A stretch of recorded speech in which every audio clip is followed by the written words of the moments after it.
السلام عليكم ورحمة الله وبركاته. أثار مجلس الشيوخ الفرنسي ملف بيع مواعيد طلب التأشيرة الفرنسية للجزائريين، حيث سأل سيناتور عن الجمهوريين وزير الخارجية حول نشاط شركة تيلس كونتاكت المكلفة بمنح المواعيد واستقبال الملفات على مستوى عنبة ووهران. ووجه السيناتور أرنو بازان في 3 نوفمبر مساءلة لوزارة الخارجية الفرنسية حول ظروف منح التأشيرة الفرنسية في الجزائر، منتقدا طريقة عمل الشركة المكلفة.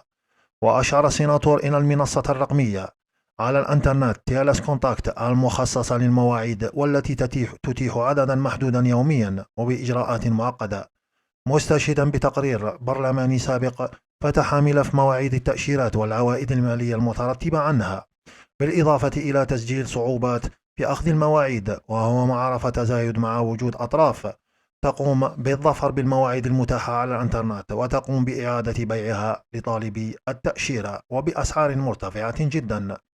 وطلب السيناتور بمعرفة العناصر الإحصائية لعدد المواعيد التي منحت للجزائريين مباشرة على موقع تيلس كونتاكت لطلب التأشيرة، من دون اللجوء إلى مكاتب تقديم الخدمة، داعيا وزارة الخارجية الفرنسية لتوضيح الحلول التي تنوي اعتمادها حتى يتمكن طالبو التأشيرة من الحصول على مواعيد وبطريقة نزيهة.